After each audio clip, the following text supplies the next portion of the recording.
Maayong adlaw sa tanan. Carry bills pa ba ang init ng panahon? Siguro mga people, panahon na para tayo ay magtanim-tanim ng mga puno. Kasi yun lang talaga yung parang nakakatulong, no, sa pagbawas ng init. Kasi pag yung paligid natin is walang mga puno, ay syempre, napakainit talaga. Pwera na lang kung tayo ay may kaya at stable ang ating financial status. So, hindi tayo mamblema sa init kasi may pambayad naman tayo ng kuryente. Pero tayo na wala tayong pambayad. Magtanim na lang tayo ng mga puno. So, yun lang ang aking may advice sa init ng panahon this time. And siguro, let's try to train na din siguro yung mga bata na pahalagahan, no, ang kalikasan. Charot.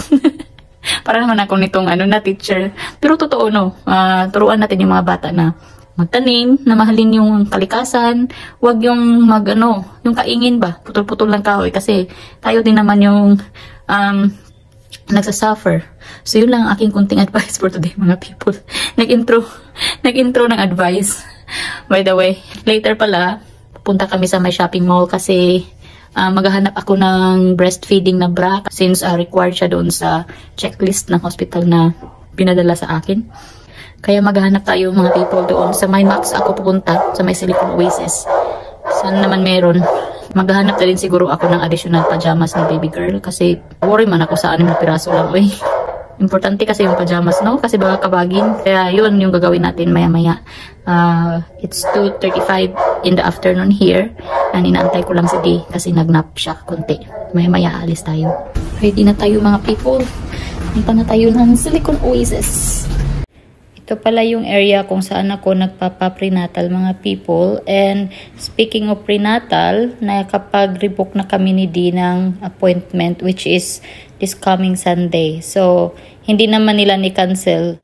Ibig sabihin, nakabalik na yung doctor from India which is better para ma-check ulit si baby girl kasi 5 weeks na lang mga people or less. Lalabas na siya. And nandito na tayo sa my Max Fashion mga people. And tingnan nyo naman, meron silang hot deals. Ang gaganda ng mga display nila ngayon. Yan, may mga dress. Hanggang tingin lang ako kasi nung tiningnan ko yung price, mahal pa din pag i-convert sa peso. And hindi naman siya as in needed talaga at the moment. Nakagandahan lang talaga ako lalo na kasi mga cotton, yan, cotton yung tela niya. And ito na nga, naghahanap na ako ng breastfeeding bra. Pero unfortunately, wala sila. Kaya nangyari, yan, nag-shopping ng mga gamit ni baby girl, mga damit. Pero yung needed lang talaga yung kinuha ko mga people. Pinaalam ko din kay Dee kung ano yung mga kinuha ko at magkano yung babayarin ko. And sabi niya, goods lang daw. I-try din namin sa baby shop kasi sabi ni Dee, nag-chat GPT daw siya. Meron daw suggestion na sa baby shop may makikita ang breastfeeding bra. Kaya pumanhik na din kami dyan. And wala pa din mga people. Ang sabi ng staff, meron daw sa may Merdif na baby shop. Pero di na kami pumunta kasi mapapalayo na naman kami. Sabi ko kay Dee, hayaan na lang. Di naman yun masyadong kailangan talaga. And ito na nga, umuwi na kami kasi failed man ang ating breastfeeding bra hunting for today mga people. Pero at least nakahanap ako ng mga gamit ni baby girl, especially yung medyas, more pajamas at saka yung pantulog niya. Believe talaga ako kay Dee kasi since nag-start ako mag-shopping or mamili ng mga gamit ni baby girl, hindi ko siya narinig na nagsasabing wag yan kasi mahal or sobrang dami niyan, ganito, ganyan. Wala talaga as in, oo lang siya ng oo, ikaw bahala, ganun. Kaya wala akong problema talaga sa aking pamimili ng mga gamit ni baby girl mga people. Bandang 5:00 na kami ng hapon nakarating sa bahay. And pagtingin ko sa chiller, wala na pala akong maluto para sa aking ulam.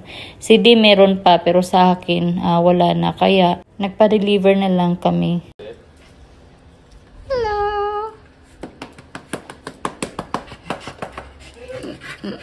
Hi! Okay. Who's a good boy? 5 piece hot wings fries.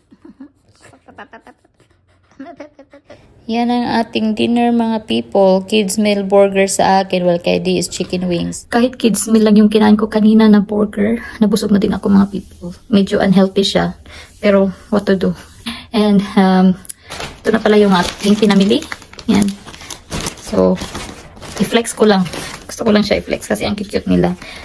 Sabi ko pa naman, din na muna ako bibili ng mga gamit ni baby girl, no? Mga damit. Kaya lang, napagtanto ko na wala siya ngayong pantulog ba? Mga ganun. Tapos medyas. And ako din, need ko din ng gamit din. Supposedly, yung breastfeeding bra talaga yung hanap ko doon. Kaya lang, wala sila. As in, wala. Nalibot na namin yung lahat ng stores doon. Yung mga nagbebenta ng bras. Pero, wala. Kaya, ang nangyari, napabili tuloy ako ng ibang items. Yun na nga yung kay baby girl. Nagpaalam din naman ako kay Dina. Napabili ako ng ganito. Which is okay lang din sa kanya. So yun, ito yung mga nabili natin mga people. So this time, 3 to 6 months na yung kinuha ko na parang pajama or leggings. Hindi na yung 0 to 3. Kasi mayroon naman siyang 0 to 3. Yan. Maliit pa rin, pero at least 3 to 6 months. Yan. Tender hams. Isang piraso. Same. Tender hams. Yan. Ang cute ng design. 4 yung binili ko na leggings niya. Ito yung isa. 4 na 3 to 6 months ang binili ko. Yan. Kumuha na din ako ito para sa akin. So, ang tawag nito is hindi ko alam. Basta hanggang waistline siya. Parang fit. So, maganda ata ito pag pang postpartum na parang short pant ba. Yan. Ito, onesies ni big girl. 3 to 6 months din. So, pinili ko yung palong sleeve kasi mostly nabili ko last time is short sleeve. Ayan. 3 piraso. Ano siya? 3 piraso. 35 dirhams 3. Tapos, may nakita ako na short. Yung parang pa-short ng bata. Tamang-tama sa mga kulay din ng onesies. Ayan siya. 3 piraso din. No? So, 3 to 6 months din. So, pwede siyang i-partner dito, no? Ang cute-cute. Nakita ko talaga kanina, sabi ko, nakukunin ko talaga yan kasi ang cute-cute. Tapos yan pa, stretchable. No? Tapos kulay pa dito, except na lang sa pink. So yung pink, pwede siya i-partner sa may kulay. Ito, cream. Yan.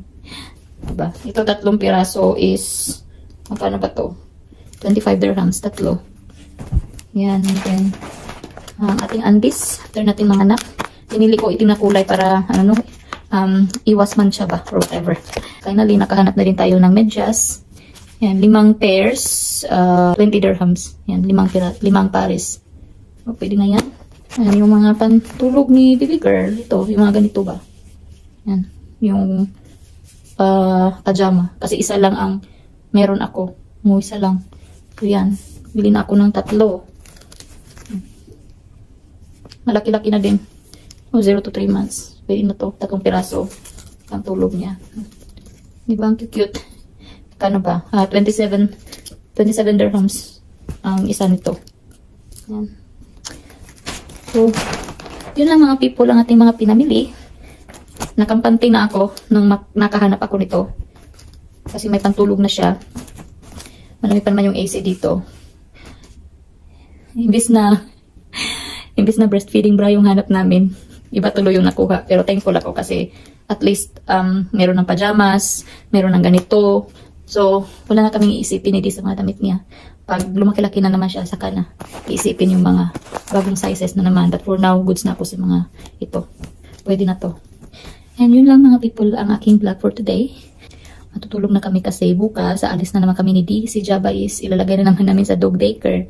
May karting kasi si Nadi dun sa may Al-Ain. Sasama niya ako. So yun, bukas punta tayo ng Al-Ain. First time ko makapunta doon. Kaya yun ang ating ganap bukas mga people. Manonood tayo ng kanilang karting. Hanggang dito na lang yung aking vlog. Maraming salamat sa inyong palaging suporta at panonood. Ingat kayo palagi. God bless and bye!